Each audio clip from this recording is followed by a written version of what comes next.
Okay, this is Barry with another firearms facts this evening, and Eric has graciously allowed me to do the firearms facts, and he's going to do the how-to videos and so on and so forth. He's more technically advanced to do that with that kind of thing. But tonight we're going to be discussing the 45 ACP. What does 45 ACP stand for? Automatic Colt Pistol, caliber .451. It was developed in 1905 by John Moses Browning, and it was first used in a Colt Model 1905 semi-automatic pistol.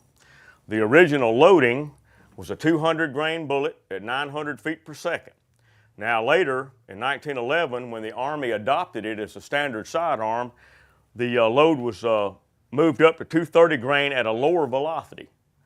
All right, that's 230 grain at 850 feet per second.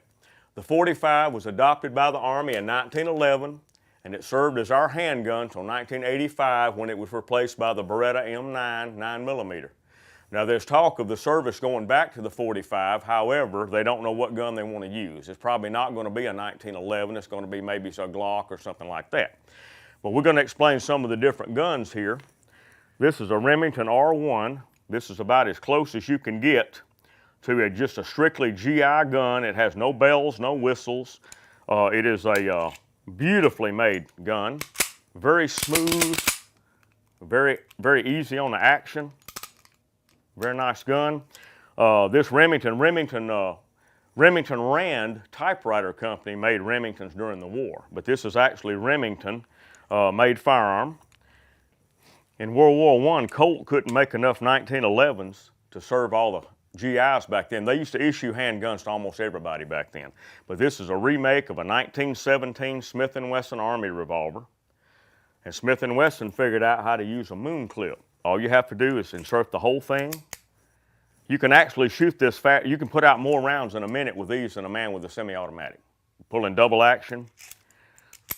In fact, Jerry McCulloch for Smith & Wesson, he fires 12 rounds out of a Smith & Wesson 45 in 2.99 seconds, counting the reload, and he's hitting his target. So he's extraordinary. But here again, Smith & Wesson developed this, and later in the war, Colt made the same gun in a 1917 Army.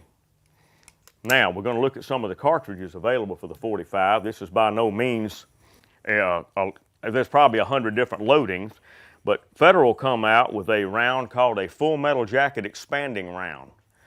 These are called guard dogs now. There's a rubber ball inside the bullet.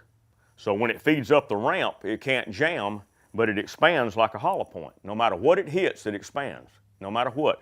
I shot this round into a gallon bucket of water. It disintegrated the bucket, and this was laying in the bottom of the bucket. So it has very little penetration, but it has a lot of smash to it, knockdown. Now this is called the guard dog. The old one is just called the full metal jacket expanding. Now, we've got an array of ammunition here. This is a Hornady 200 grain XTP round. We've got a Speer Gold Dot 185. This is a Gold Dot was one of the first hollow points. Now, Speer Gold Dot in 9mm and every other caliber have pioneered the hollow point. They've been out a long, long time. And we got a 45 Golden Saber from Remington. The jacket is cut like the lens of a camera. When it's spinning and it hits something, it opens like a lens.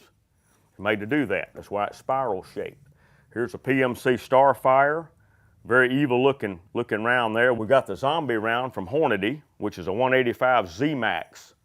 Now, if they had developed rounds like this and this years ago, there never would have been a hollow point. There would have been no need for it, because these will feed reliably in a gun that won't feed hollow point ammunition. And of course, we've got the old Remington 230 grain ball. This is the round that served our military for 74 years. And it's also still used by certain military groups. They still prefer the old 45, and they look at it like, well, if it ain't broke, don't fix it. So they stick with that.